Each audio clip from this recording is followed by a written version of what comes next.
have traveled from far away to ask your people the same question," Nimi replied with a firm voice. Just as Ango was about to answer, they heard loud voices behind them, coming from both sides. It was a mix of shouting, crying, and talking, and it grew louder. As they each turned toward their respective kingdoms, they each saw a group of people coming towards them, and as the people got closer, they recognized their respective families and other members of their clans. It turned out the two children's little adventure had triggered a search party in both kingdoms. Nimi's mother was first to reach her, and as she did, she clutched her with tears running down her cheeks. "Nimi, what are you doing here? You got us all so worried. How could you be so foolish to venture here? What if something happened to you?" "I am fine, Mama." "But how did you know I was here?" Nimi said. "I knew you would not just listen to me, you stubborn girl, and that you still wanted to know about the northern border. So when I didn't see you at breakfast this morning, I immediately assumed that you came here," she replied, with some relief in her voice. Ango's parents were not pleased with his little escapade either, and were lecturing him too. When both sides finally recovered from their emotions, they realized with stupor that they were standing just feet away from their sworn enemy. That sudden realization made them step back promptly, each mother holding on to her child, and the men quickly drew their biongas, which are sharp spears. However, they did not know exactly who should start the fight or why they would even start fighting, because technically nobody had crossed the border and nobody had hurt anyone. "Mom, Mama," Nimi started, speaking as loud as she could. "This is Ango, and he was just about to tell me why they don't like us." "We don't like you? You guys are the ones who don't like us." That was Ngonia speaking. He was one of the men who had drawn their spears. "No, you guys are the hateful ones," Nimi's father replied. "No, you are," Ango's father blasted. The blame game continued for a little while, with the agitation and anger growing stronger and stronger, until an old man appeared on the horizon, walking slowly right along the border. He looked very concerned by them. He was clearly older than everyone they had ever seen, and did not seem to belong to either kingdom. He was dressed with nothing but a long piece of raffia wrapped around his waist and left shoulder, and he wore no headband, which signaled no specific rank in society. He had no beadwork either, no ankle bracelets, and no face markings. That was awkward for a man his age.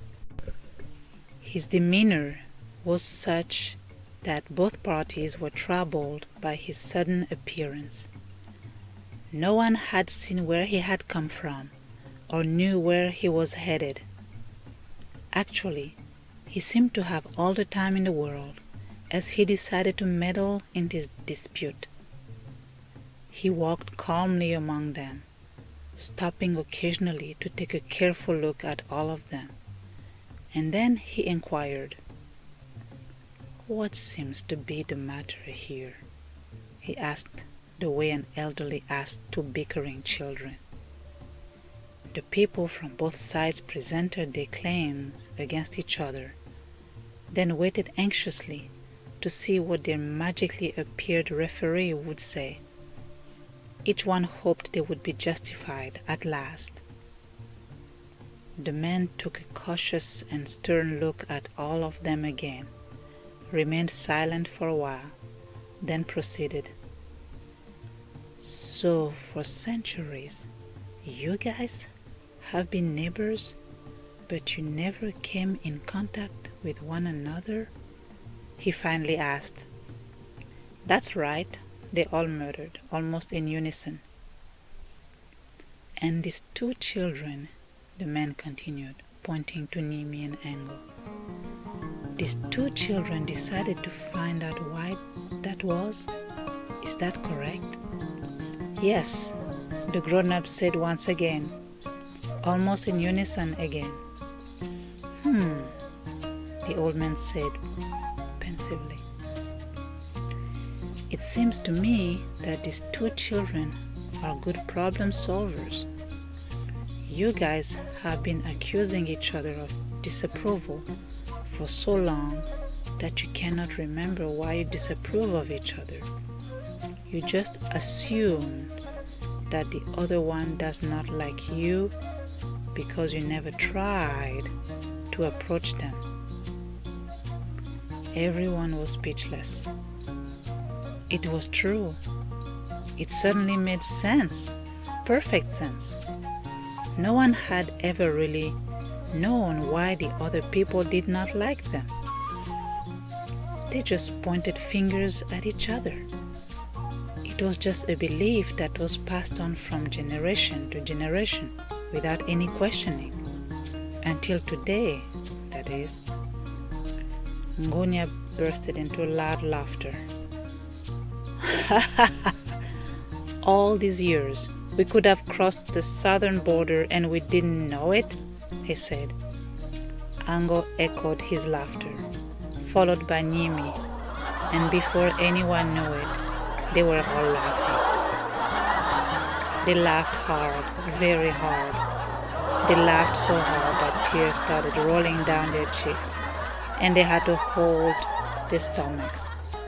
Some of them ended up rolling down on the ground as their feet could no longer hold them. They were just laughing uncontrollably. They laughed and laughed until the sun cast their shadows east. Finally, after their good laugh, Nimi's mother was the first to wonder. Hey, where did the old man go? I don't know, but why does it matter? Ango's mother replied, then laughed one more time. She had restarted the laughing fest. This time, it only lasted another few minutes though. It was late, and both parties had to head to their own settlements. They bid each other farewell, and for the first time in the history of their respective kingdoms, they promised to visit each other someday.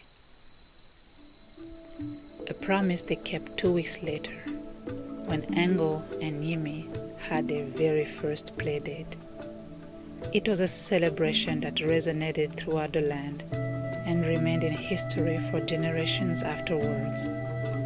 The two kingdoms that knew little about each other finally united and lived peacefully ever after. No one ever saw the old wise man again. Many said he was the spirit guardian of the border and that for centuries he had been waiting for the two clans to come and meet so he could be released of his duties. No one knows whether that was true or not, but at least that was a new myth they shared together from the beginning. The end. If you guessed the country where the story happened, please drop a comment in the comment section below.